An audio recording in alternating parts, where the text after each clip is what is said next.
Faites grandir votre entreprise avec la CCI Pau Béarn, partenaire de l'émission Pyrénées Éco.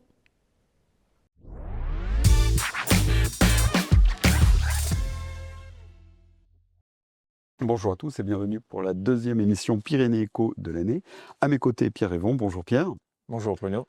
Étudiant à Sciences Po Bordeaux, futur journaliste et qui a regardé ces dernières semaines l'actualité économique en Béarn et Soule. Dans la première partie de l'émission, nous irons sur le bassin de lac où on ira voir le partenariat qu'a noué Chempark avec Enedis pour proposer des solutions pour les nouveaux porteurs de projets qui sont intéressés pour s'installer sur le bassin de lac. Ensuite, retour à Pau. Nous irons à la CCI Pau Béarn pour parler d'Altissio, les formations que propose la CCI Pau Béarn aux chefs d'entreprise. Et enfin, nous vous retrouverons, Pierre, pour que vous nous parliez de 3 faits marquants de l'économie en Béarn ces dernières semaines.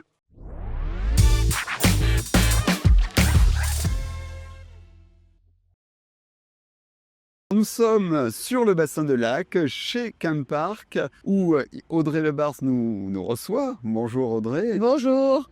Et vous recevez également Isabelle Visantin. On va vous présenter, si nous sommes ici, c'est pour parler de la manière dont l'électrification, l'apport d'énergie accompagne la revitalisation du bassin de lac. Tout à fait. Audrey, vous êtes présidente de Chempark. Vous, votre rôle, c'est d'attirer les investisseurs, de coordonner un peu tout cet espace qui est le bassin de lac, de faire vivre et de faire vivre cette revitalisation. Tout à fait. Et votre interlocutrice naturelle, c'est Isabelle Visantin. Isabelle Visantin, vous êtes directrice territoriale d'Enedis au sein de la direction Pyrénées-Landes. Vos interlocuteurs naturels, ce sont les investisseurs, les chefs d'entreprise, les acteurs, les élus. Et Audrey Lebars, parce que si nous sommes ici aujourd'hui en profitant d'un peu de soleil en Béarn au mois de février, c'est pour parler vraiment d'une collaboration réussie entre vous. Cette collaboration, on va le placer dans un cadre plus général qui est l'ambition que vous illustrez, Chempark, pour la revitalisation de ce bassin de lac. Tout à fait. En fait, ça fait quelques années qu'on travaille en fait à construire une trajectoire de décarbonation à l'échelle du bassin de lac avec l'ensemble des industriels. On est toujours dans notre rôle d'attractivité au niveau du bassin en accueillant des nouveaux prospects. Et c'est vrai que pour nous, c'est important d'avoir des partenaires réseau qui permettent effectivement de répondre à des enjeux d'électrification et surtout dans notre trajectoire de décarbonation. Voilà, parce que là, il y a une mue un peu spectaculaire sur le bassin de lac. On parle désormais de bioraffinerie, d'e-fuel, d'aimants permanents, de recyclage textile. Il y a encore des annonces. Mi-février, il y a encore eu une annonce. Tout à fait. Donc, replacez-nous peut-être le contexte. On a de la chance, c'est vrai qu'on a le bassin de lac qui est vraiment attractif. On reçoit énormément de prospects, d'entreprises qui sont vraiment intéressées pour s'implanter sur le territoire. Donc, comme vous l'avez dit, on a effectivement les aimants permanents. Pour nous, c'est important aussi pour la souveraineté industrielle. La dernière annonce notamment de Reju sur le recyclage textile. On travaille également avec les e-fuel, donc notamment avec Élise Énergie et Nacre. Donc voilà, donc on est en train de construire cette trajectoire-là, mais pour justement accueillir, on va dire, dans de bonnes conditions nos prospects, il faut qu'on apporte des services, du clé en main, et notamment dans les services, il y a les utilités, il y a l'électricité. Parce que je me tourne vers Isabelle Visantin. L'électricité, c'est le moteur de cette réindustrialisation. Certains industriels, on l'a vu, ont besoin d'augmenter leur capacité. Comment ça se passe? Quel est votre rôle précis chez Enedis? On voit que vous êtes très présent, on le voit même derrière vous, vos véhicules sont présents sur le bassin. Oui, tout à fait. Juste deux mots d'explication pour Enedis. Donc, pour relier en fait les producteurs aux consommateurs, il y a d'abord le réseau de transport très haute tension et puis le réseau de distribution haute tension et basse tension, Enedis. Donc, Enedis, c'est 21 300 km de réseau dans le département des Pyrénées-Atlantiques. Et pour finalement distribuer, donc notre rôle, c'est de distribuer de l'électricité, et particulièrement chez les industriels. Et Enedis, en fait, raccorde 50% des industriels sur le territoire français. Donc, c'est extrêmement important. Et juste pour simplifier, en fait, on a 3 mots-clés, en fait, dans le cadre de cette relation vis-à-vis des industriels. On a un premier mot-clé qui est anticiper. Anticiper, et donc il faut avoir une vision globale. Oui, parce que là, c'est important, hein, parce que là, il y a quasiment un choc de consommation, là, avec tous ces industriels qui arrivent. Tout à fait, c'est un choc de consommation et il faut accompagner ces industriels. Et nous les accompagnons donc avec des interlocuteurs dédiés pour identifier, pour les appuyer dans leur demande de raccordement en termes de coûts, de délais, de principe en fait, de demande de raccordement. Et puis le sujet principal, bien sûr, c'est d'adapter le réseau pour répondre à tous ces besoins, à la fois les besoins globaux et les besoins individuels de chacun des industriels. On est ici aussi pour parler de la collaboration. Comment cette collaboration locale est un gros avantage pour vous? Alors c'est vrai que comme on avait effectivement beaucoup de prospects qui arrivaient ou beaucoup de demandes de raccordement électrique dans nos trajectoires de décarbonation, on s'est naturellement rapproché des opérateurs en disant effectivement qu'il fallait anticiper et qu'il fallait donner en fait la clairvoyance par rapport à ces opérateurs pour leur dire voilà à quelle année on va avoir besoin d'électricité. Et cette anticipation est nécessaire notamment pour les industriels mais aussi pour le bassin de lac. Donc c'est vrai que ce travail-là, on a initié effectivement d'ores et déjà des premières discussions.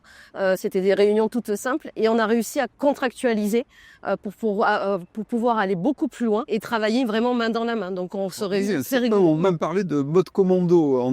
Vous aussi, vous avez ce sentiment de mode commando? Tout à fait, parce que c'est un partenariat qu'on a signé en 2024. C'était une belle signature, mais aussi un vrai partenariat opérationnel avec un parc que nous partageons aussi. Il y a un partenariat qui a été signé entre RTE et un parc et nous travaillons tous ensemble en fait pour répondre en fait aux besoins des industriels de la plaque industrielle. Oui, puis en plus, ça vous permet, vous, d'avoir une meilleure lecture des futurs usages.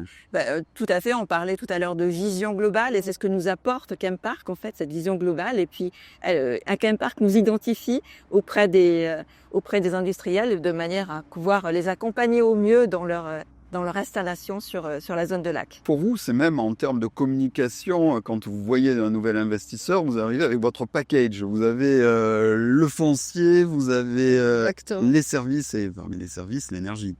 Effectivement, en fait, on se rend compte que les prospects ont besoin du clé en main. Clé en main, c'est pas uniquement le foncier, c'est vraiment toutes les utilités qu'on va pouvoir apporter. Et c'est vrai que d'avoir cette vision-là consolidée, en leur disant mais vous pouvez avoir de l'électricité avec les temps révolus, vous allez pouvoir avoir le foncier, vous allez pouvoir avoir de l'eau, de l'azote, des choses comme ça. Tout ce travail en fait qui est fait en synergie, alors beaucoup sur les plateformes avec la compagnie Total Énergie qui reste propriétaire effectivement des fonciers, ça nous permet effectivement d'anticiper et du coup le prospect peut revenir. D'ailleurs on va en accueillir encore un dans quelques heures. On sait qu'on a du clé en main et pour eux, ça leur fait gagner du temps et ça leur permet effectivement d'être rassurés pour s'implanter sur une plateforme qui répond à leurs besoins. Et ça, c'est très, très, très important. Pour terminer, Enedis, on vous a vu beaucoup en mi-février autour de la tempête Nils, mais vous travaillez aussi pour un aménagement sur le long terme des Pyrénées-Atlantiques. Oui, c'est essentiel de travailler, d'anticiper avec des partenaires comme Chempark. Merci beaucoup Isabelle Visantin, merci beaucoup Audrey Lebers. On espère revenir bientôt parce qu'il y a eu des nouvelles annonces au mois de février pour entrer plus dans le détail. Ces infos, vous les trouvez dans la République des Pyrénées, évidemment, notamment tous les jeudis avec la newsletter économique. Et là, nous allons retourner à Pau et on va parler d'une initiative de la CCI Pau Béarn qui s'appelle Altissio, qui est une formation pour les chefs d'entreprise. Je crois que sur le bassin de lac, certains en ont profité. Merci beaucoup Audrey Lebars, merci beaucoup Isabelle Visantin. À bientôt.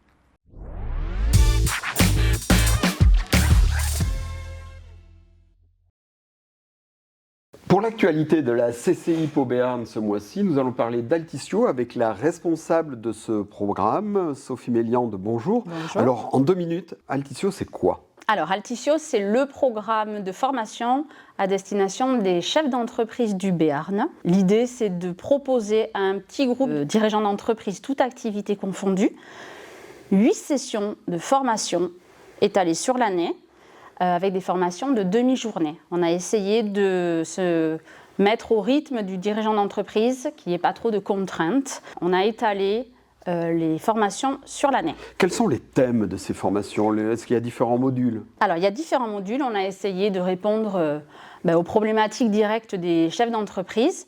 Donc, on va démarrer par la stratégie d'entreprise, par les fondamentaux de l'analyse financière, la RSE.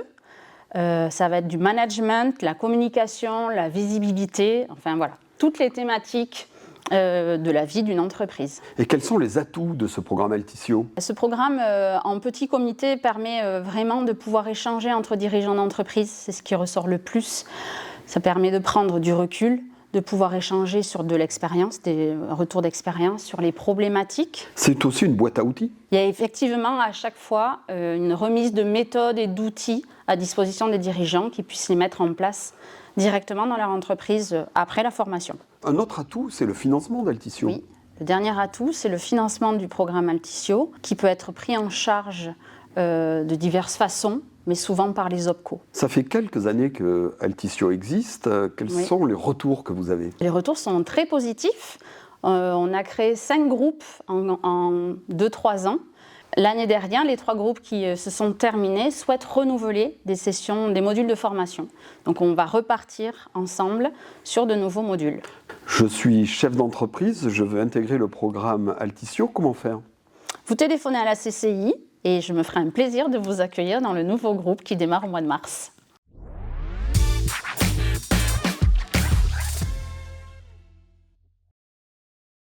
Retour en plateau avec Pierre. Pierre, c'est une tradition que l'on a avec celui que vous remplacez, Éric Normand, qui n'est pas là aujourd'hui. On commence toujours par la bonne nouvelle. Alors, la bonne nouvelle, nous l'avons brièvement évoqué avec les invités tout à l'heure, l'entreprise Reju va implanter l'une de ses usines dans le bassin de Lac. L'entreprise basée en France, filiale de Technip Énergie, est spécialisée dans la valorisation des déchets textiles, en particulier en polyester. Ce projet s'inscrit donc dans la droite ligne de la trajectoire de revitalisation du bassin de Lac. Et de décarbonation. L'implantation de cette usine en Béarn devrait permettre la création de 80 emplois directs et d'au moins 300 emplois indirects. Pour la mauvaise nouvelle, où nous amenez-vous, Pierre? Alors malheureusement, les incertitudes politiques et géopolitiques pèsent sur les entreprises béarnaises. Puisque d'après une étude menée par la CCI Pau Béarn à la mi-janvier, on estime à 40% le nombre d'entrepreneurs béarnais qui considèrent que l'activité et que l'incertitude géopolitique a pesé négativement sur leur activité. C'est 9 points de plus qu'au semestre précédent. Et par ailleurs, seuls 20% des entrepreneurs du Béarn ont confiance dans les performances à venir de l'économie française. Alors certains secteurs sont plus en difficulté que d'autres. On peut penser notamment au secteur du commerce, qui est frappé par l'essor du commerce en ligne. Le BTP aussi, peut-être? Également le BTP, même si des perspectives de reprise sont en train de se développer. Et enfin, Pierre, on termine par le chiffre de ce mois-ci. Alors le chiffre du mois, c'est 757. C'est un avion? Presque. Il s'agit du nombre de turbines neuves d'hélicoptères livrées par Safran Helicopter Engines en 2025. Contre un chiffre de 682 lors de l'année 2024. Ce chiffre, il a été dévoilé récemment? Alors, il a été dévoilé effectivement lors de la présentation des résultats annuels du groupe auquel appartient le site industriel de Borde, qui fait partie des 2 sites industriels de Safran dans les Pyrénées-Atlantiques. Alors, c'est un groupe qui se porte d'ailleurs plutôt bien, puisque lors de l'année 2025, le chiffre d'affaires de Safran s'est élevé à 31,3 milliards d'euros, soit une croissance de 15,3% par rapport à l'exercice précédent. Je vous demande le chiffre, vous en donnez plein. Merci beaucoup Pierre. On se retrouve le mois prochain pour une nouvelle émission de Pyrénées Éco. D'ici là, tous les jeudis, la newsletter Pyrénées Éco qui est animée par celui que vous remplacez, Éric Normand. Et on vous dit donc au mois de mars pour le nouveau numéro de Pyrénées Éco. Faites grandir votre entreprise avec la CCI Pau Béarn, partenaire de l'émission Pyrénées Éco.